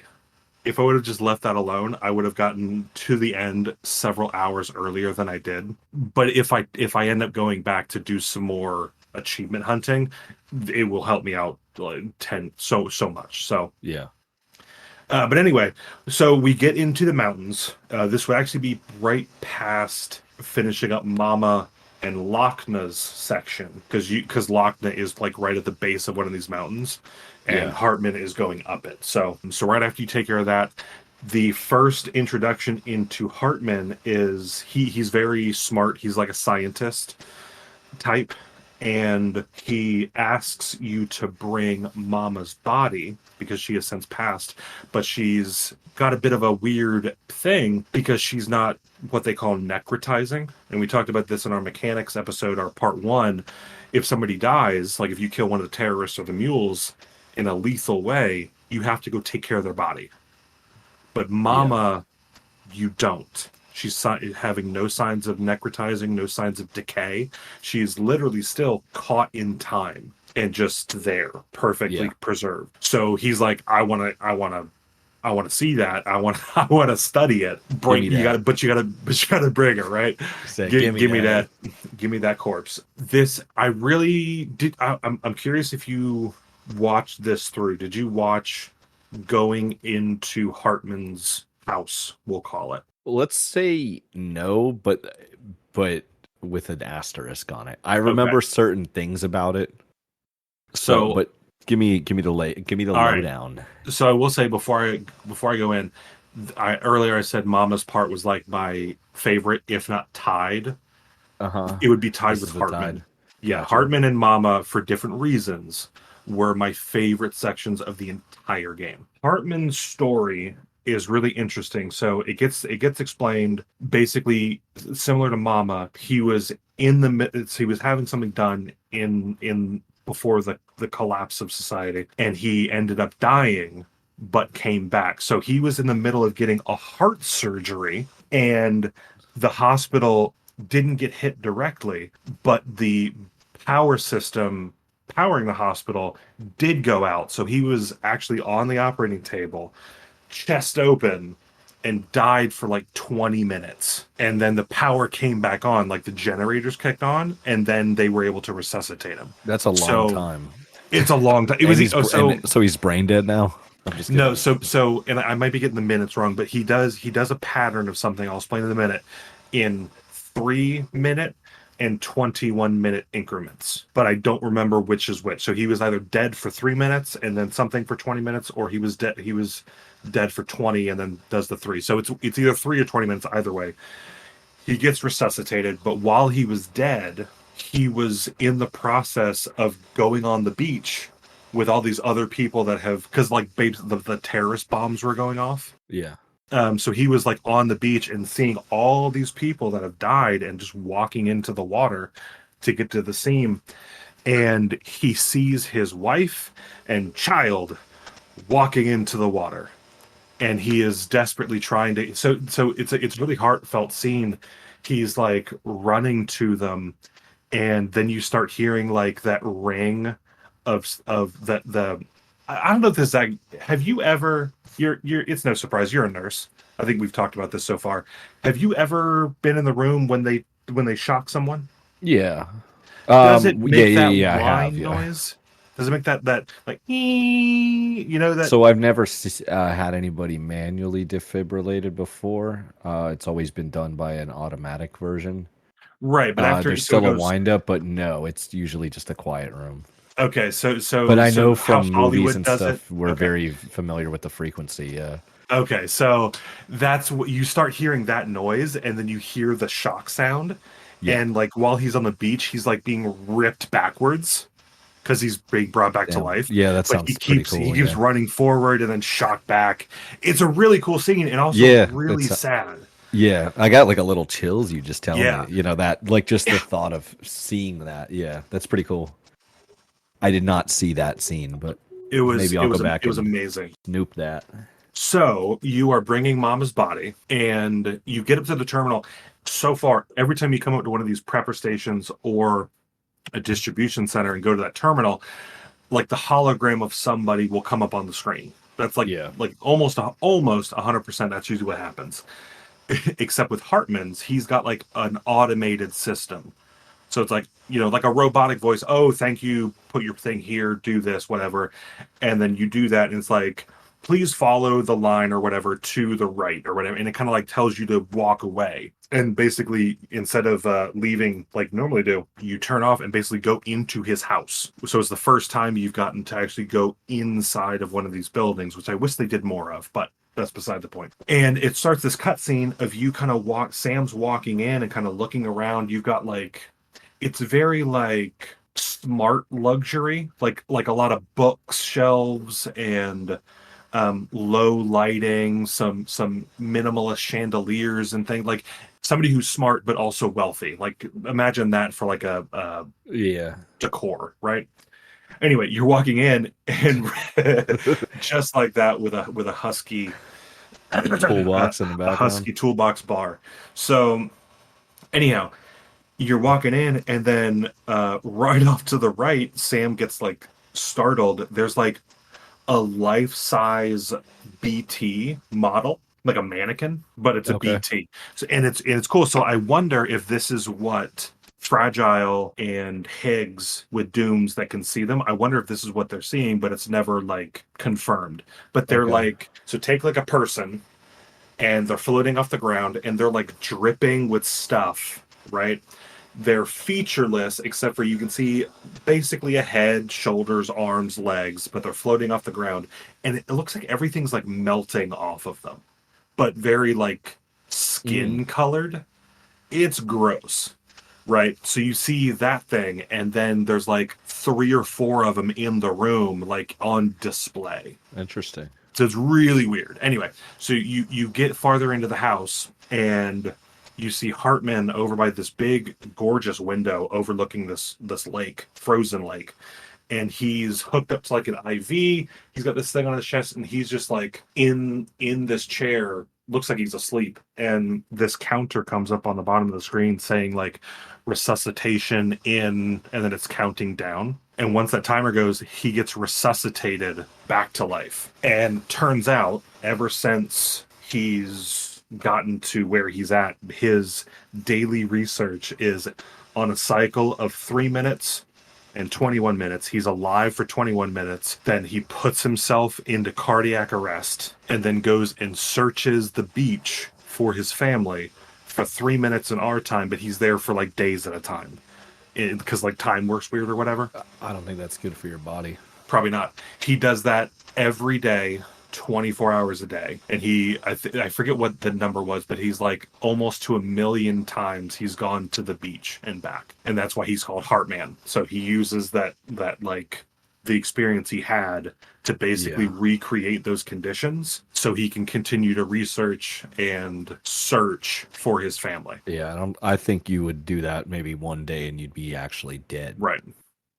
So that's why he's called Heartman, because he's constantly killing himself through his heart. Going into cardiac. Yeah. Wow. Well, so it's an interesting idea, right? Whether it could actually happen or not is a whole other story. Sorry, go ahead. I was gonna say there's a medication that you can give that stops your heart, and it has a half-life that's so short, we just give it to basically restart the heart. It's like hitting a quick reset button. Adenosine. Is it adenosine? Yeah. Yeah. I wonder. My wife had to get that once she was pregnant. I wonder. That was a fun day. Because he just. I feel like at some point though you're gonna not restart, but either way. Yeah. they didn't go into like the details like medically how it could work. It's because it's for a game and all that. Yeah, dude. Yeah, I don't think Kojima is like consulting with doctors. And I don't know if any of this is even possible. I'm not a doctor, but he's Jesus shown like Christ, Craig. I'm not a doctor. Oh, damn it, Jim.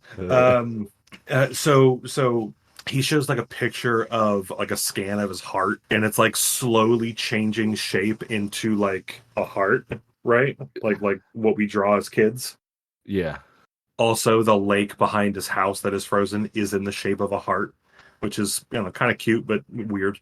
They do some more plot stuff with Deadman snuck something onto Mama's body to give to Hartman, but nobody else knew about it except for Hartman and Deadman.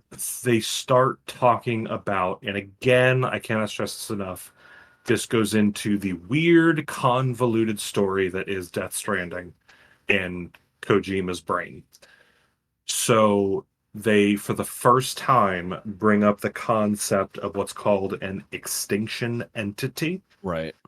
So, which is apparently, for this world, a naturally occurring phenomenon. And they're also hypothesizing that Death Stranding, this is also not the first time this has happened. One example, because I'm not going to go too far, is like ancient cave paintings where they have the handprints, right? And you would see that a lot. Yeah. Those weren't handprints that were painted. BTs. Those were BTs that left behind their marks. That's what this game is saying. There's also, I don't know if this is accurate because any paleontologists that are listening, get in the comments. They gave the same example of like you got these handprints and then a dolphin or like an aquatic creature, but you're in a part of the world that would not ever be able to see that because it's so far away. So they think that they were on their beach and seeing these images. So then they did cave paintings of them and all that. So anyway, but the main thing is they think that the Death Stranding that they're calling this phenomenon is not the first time this has happened. It's just the most recent version of it. Maybe they should have let it happen. Maybe. So I'll confess, once they started talking about like extinction entity stuff, which they call EE because they don't want to just give it, a better name. Jesus. God. Yeah. We got BTs, BBs, EEs.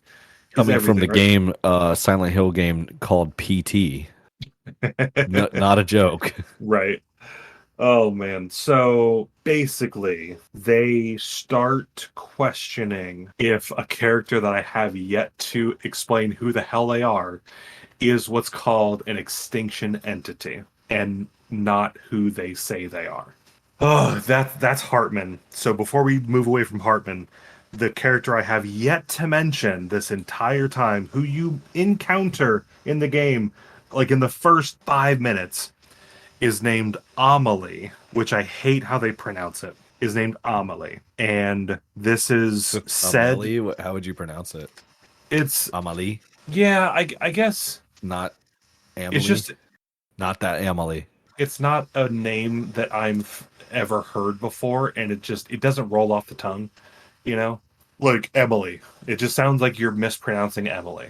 But how it's told that they named her is like America something Strand, because this is supposed to be the daughter of the president, which means that this would also be your sister as Sam Porter Bridges. Okay, which is the second half of like the reason why Sam is agreeing to do all this and traipse across the country is your mother, the president, died and is trying to do this thing to reconnect the country. They've already tried. They sent your sister, Amelie, to do what you're doing, and she got captured. So now you're going across the country to connect the country through this chiral network, but also get to the end of the rainbow and save your sister who's been captured by terrorists. throughout the whole game, anytime there's a pause in the story or a cutscene or something, it'll usually cut to something with Amelie throughout Sam's life, but it's always she doesn't age. It always shows her as like an adult, I don't know, mid-30s maybe, in this, red dress, red shoes on the beach, talking to Sam at various points in his life, but she's always the same. Exactly the same. Yeah. She doesn't age. So at first it's like, oh, she's just being portrayed, blah, blah, blah, whatever, right? So going all the way back to Hartman, he starts suggesting that Amelie, everyone that went with Amelie on this first wave to like do what Sam's trying to do, has died. So they have so basically they're saying we've only ever encountered Amelie digitally through like holograms. Is she real? Right? So that's where they start. Can you trust her? Can you trust her, right? I don't like Also, they mentioned that she is though she's a different looking age, right? She's a spitting image of her mother. So they look like, how some people look very much like their parents. I should have right? named her Mama. Yeah.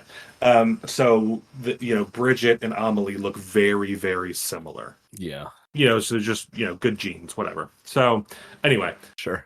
So anyway, Hartman starts saying, we're starting to think, we know Die Hardman is like keeping stuff under wraps. We know, Amelie, there's something weird there. Like she, they're trying to poke holes in what's happening because there's just that things aren't adding up, right? She's been captured, but we can still basically she's been captured by terrorists, but we can still talk to her on the phone.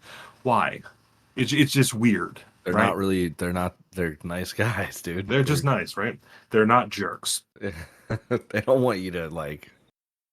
They're trying to break the we don't negotiate with terrorists rule. Yeah. They're like, oh man, these guys are so nice. We have to negotiate with them.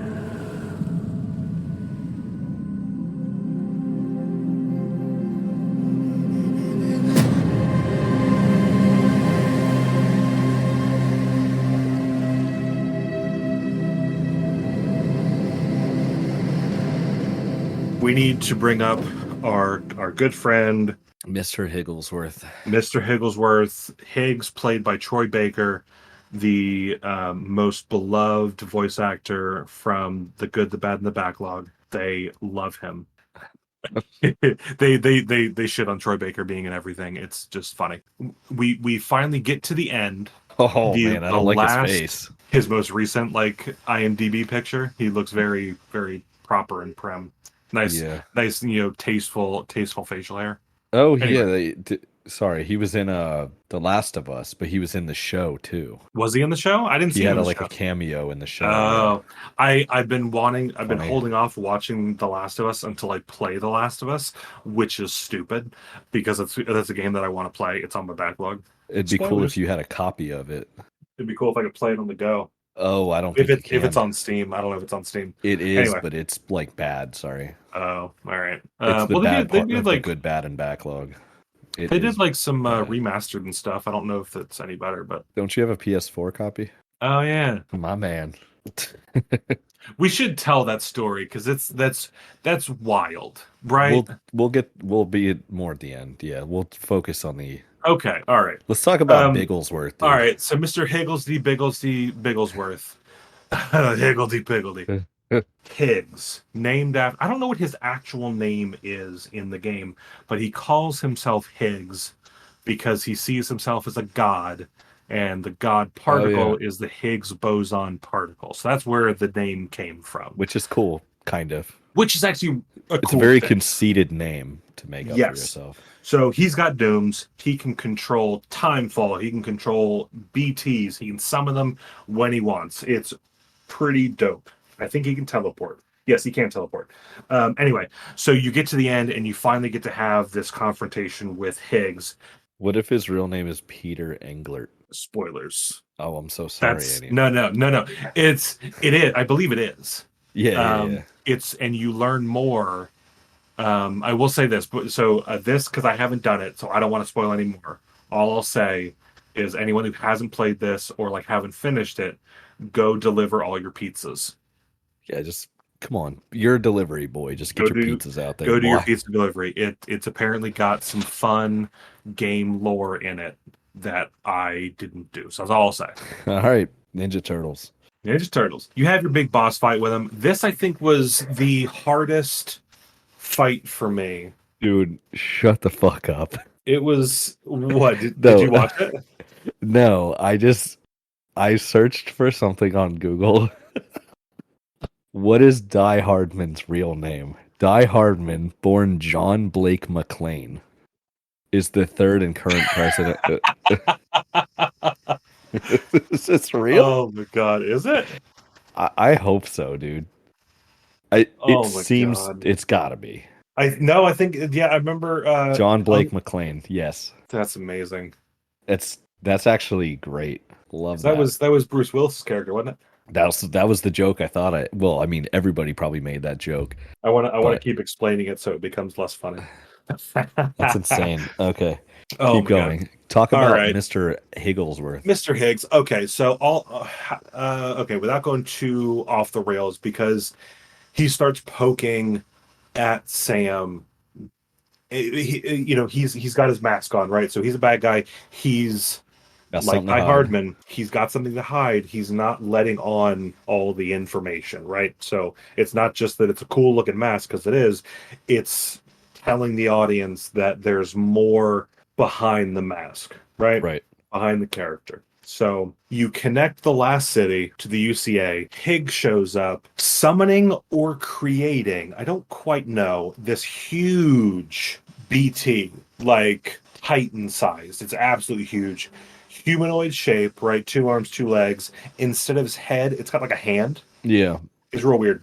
And in the center of it, like in his chest, is Amelie, the red-dressed sister of Sam, like there, as like a power source. It's very strange. Unconscious, I believe. And anyway, and then Higgs, I don't know, assumes like the head position or something. And then you start fighting it. So he tries to like throw things at you and all this stuff. You shoot him with guns, whatever. Just your normal boss fight. You corner him, win the fight, but then he kills you. So he his BT goes down, Higgs gets to the ground, and then just shoots you a bunch. And then Sam dies, but he comes back to life because I think we talked about this in our part 1. He's what's called a repatriate. Sam just revives himself. It's like a special thing that he can do. He's got plot armor. Yeah. So he, from there, was it there? Hold on. Yeah. So Higgs kills you, and from there you go into your beach like you have done numerous times throughout this game, and Amelie's there, and you start trying to, and Amelie starts trying to break down the things that have been going on and is helping Sam leave the beach, basically. So it's a weird scene because I'll be honest with you. I knew for a while that Sam and Amelie were siblings, right? Through what the story has told us, but it almost felt like a romantic thing. It wasn't, but it was just weird, strangely, especially with the beach.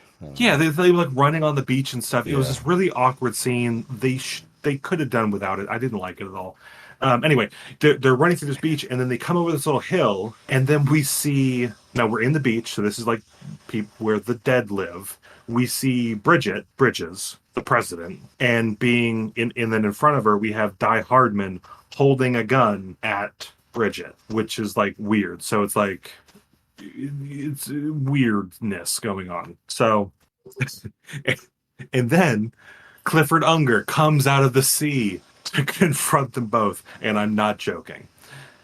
The Mads Mikkelsen's character walks out of the ocean, out of the seam, looks at Die Hardman, says John, as in he recognizes him. So you then it's now cluing you into like them having a history. Then all hell breaks loose, and then that's, I think, the third war zone you go into. That is so confusing. The whole game. Yeah.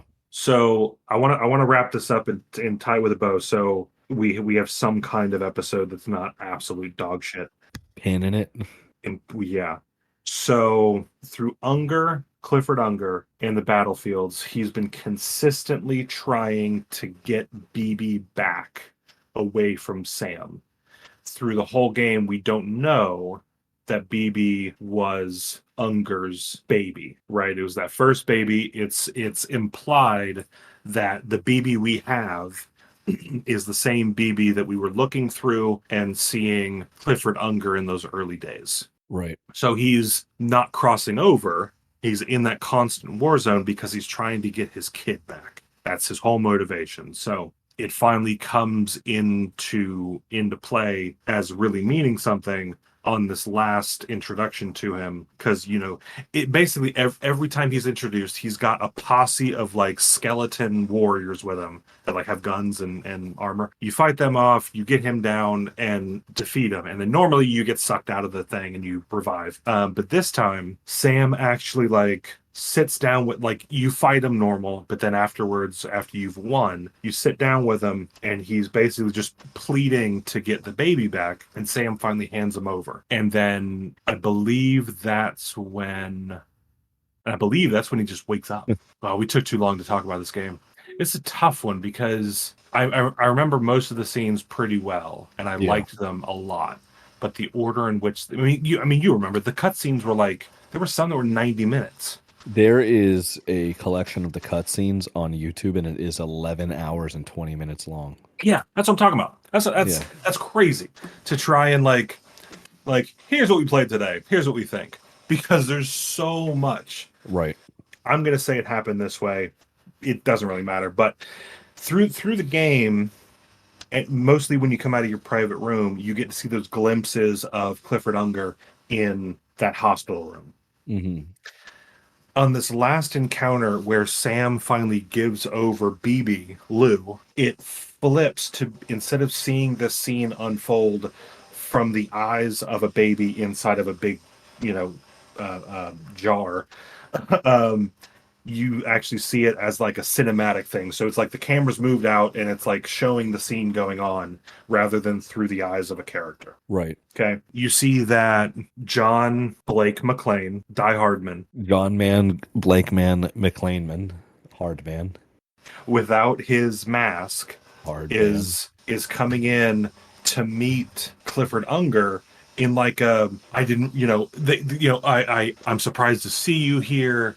What's going on? I didn't know it was your family we were helping, quote unquote. And Die Hardman starts getting guilty about what's happening because he knows that Bridges is like doing experimentations on the family, the mother and the child, to be that first Bridges baby. And because he's got a respect for his previous military commander, he tries his hardest to give him an opening to get his son, to get his baby out. So he gives him a gun. He shoots his wife in the face. She's already dead, right? So Pillow kills her because it's like, I don't want you to have to deal with this. I can't help you because you're technically already dead, but I don't want you to be experimented on. Right. So he kills her in like a merciful way, and then takes the bridge baby out. So it's like this tank that he's in that like attaches to the suit. But anyway, he just picks the whole thing up and is trying to escape. And it goes through this whole, cinematic scene of him trying to like find his way out of this facility. And, he turns one way and there's guards and he's just trying to maze his way out of here. And he ends up getting cornered and shot and like wounded. So, and, thinking back, all the scenes that we're watching through a more cinematic view, we have already seen through the eyes of BB throughout the game. So you see him like he's got like blood on his neck or something, and he's like panting heavily. That's all you saw. But now we're seeing like, oh, he got shot in the back, and he's like crawling away and like trying to bunker himself in the room and make like a fighting chance, right? So he's got the container with the bridge baby. He's got his gun. Guards bust in and all that, and he's still in that like wounded animal stage of like still trying to protect himself and the baby. So he does all he can think of at first, and I think he puts the gun to the baby's head because it's like their prized possession at this point. Right. And Die Hardman comes in trying to get people to put the guns down. Then Bridget Strand comes in, the president, with the mask that Die Hardman typically wears. So through this whole scene, by the way, Die Hardman has not had his mask on because at the moment he's got nothing to hide and isn't ashamed of anything. Yeah. But Bridget comes in and she's got that mask on. Come on, Bridget. Right? She's like, you shoot him. We got to protect the thing, and like we've come too far. Blah blah. All the bad stuff, right? And in a very quick moment where I think the focus comes off of Clifford Unger, basically Bridget is trying to get Die Hardman to shoot him, maybe knowing, maybe not knowing the relationship between the two. The camera pans off of Unger, so you don't know what's happening for a moment. And then Die Hardman's got his gun up, like about to shoot, or like just in the position to do so. And then Bridget grabs his hand and pulls the trigger for him. Yeah. And it shoots Clifford dead. And he like falls back, and then his arms open, and then the bridge baby comes out, not in the container. Like so when the camera came away from him, he was like holding the bridge baby. Right. And like took him out of the container, which then makes it so he's probably not going to survive. But the bridge baby also got shot. Also, maybe not. Maybe he just fell out. Anyway, so they freak out, and Bridget takes the kid and then leaves the scene, I believe, for a moment. In that scene, she leaves. We follow her, and she goes. Basically, you find out. She goes to the beach, but it's not her that goes to the beach. It's her talking to her other self, Amelie, who is already on the beach. Because big reveal, Amelie and Bridget are the same person, but they're two halves of they don't even look the same. Basically, I forget how it happened, but the extinction entity, Bridget Strand, somehow her physical self and her soul got separated, and her physical self is the president and is like aging and all that, and then the soul, who is Amelie, lives on the beach. So every time we've been interacting with Amelie, it's like that. It's the other half of Bridget. Right. So they just said, "Oh, this is your daughter." They went with that story because they look so similar, even though it was a lie from the beginning. Yeah, and people just believed it. So, but which is crazy, because it was a lot of like we're showing things through like pictures and videos and holograms. She never existed to begin with. It was like, oh, I have a daughter, but she's in another state, right? It was that kind of thing. So she's real on the other coast. Yeah, she's real because I'm saying she's real.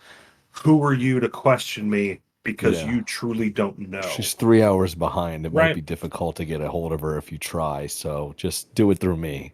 It'll be easier. Now we go back to the beach with Amelie and a baby.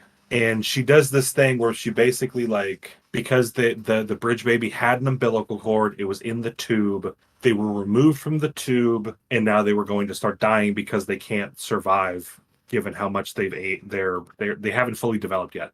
So she basically gives this baby the ability to what's called repatriate, ding, ding, ding. Yep. And come back to life. And it turns out that this baby that Clifford Unger was holding the whole time was Sam Bridges.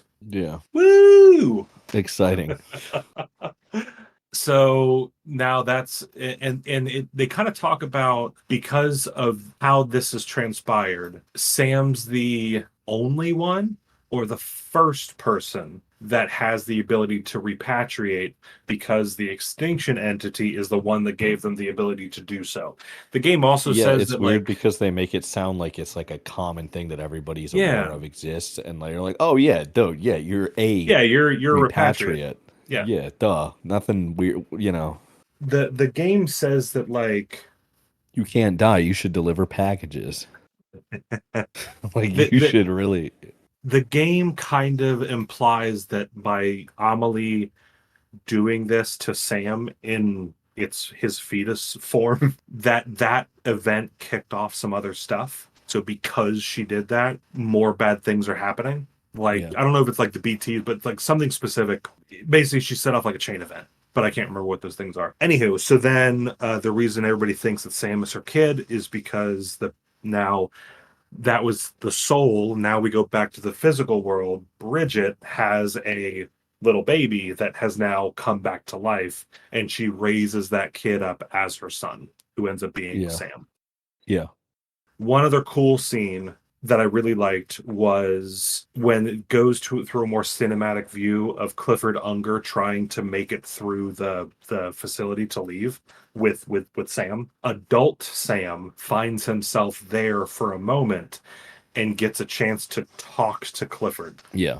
And then it confirms like, oh, you are my son, and all that stuff. It was really cool. It's also really confusing of a story. Yeah, the whole story is All right, and I think we've covered everybody from there. Any takeaways from I will say sorry. You're apologizing? That's what you're saying? Or I'm saying I'm sorry, and that's it. Probably one of the equally coolest and disappointing final bosses of the game. It's hard to imagine there being like a real boss in this game. It wasn't, because they weren't really. It's not a heavy combat game. Yeah. Which I think that's why it was disappointing, because it just, to me, it just filled time with having something cool to look at. Yeah. So I think I sent you a picture of the like little miniature figure in his private room of the big whale creature. Right. But the actual scene with it was so cool. It was like, take those like Infinity War or big whale things from the attack on New York. I forget which Avengers, Marvel, I think. Avengers game. Yeah. Whichever Avengers movie it was, the big whales that came through the portal, like it was like one of those, like on steroids, like a transport. Yeah. It was like one of those, but it was a BT. It was huge. It was amazing, and you just shot it like 1,000 times, and then it went away.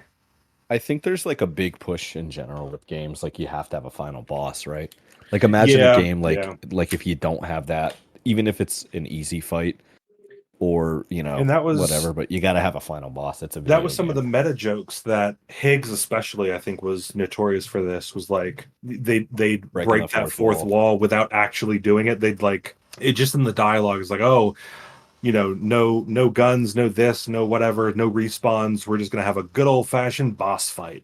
Yeah, but he's saying that to Sam, but that line was clearly for the audience. I could see saying that to somebody before you beat the shit out of them in real life.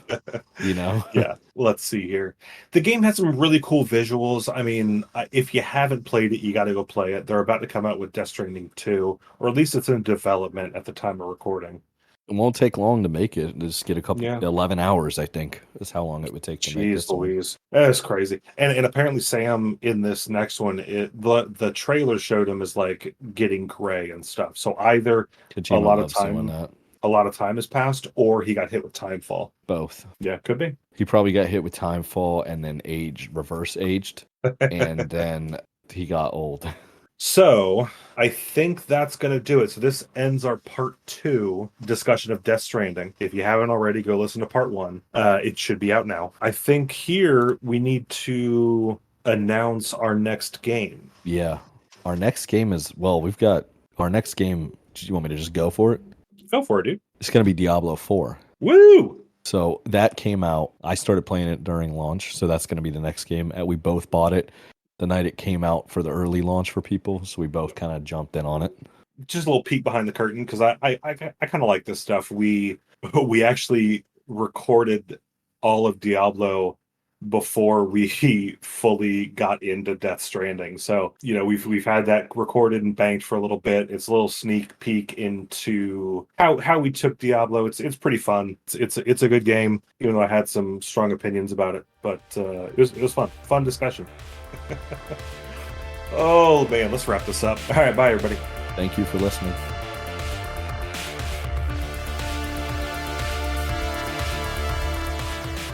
Thanks so much for listening. That wraps up our discussion for Death Stranding. If you enjoyed this episode, please let us know with a thumbs up, a comment, or sharing with your friends and family. If you're able to do so, play along with us. We'll post upcoming games to our socials and what games are up next at the end of each episode. This has been 321 Backlog by Alec and James. You can connect with us on any of our social media pages and by sending us an email at 321backlog@gmail.com. Until next time.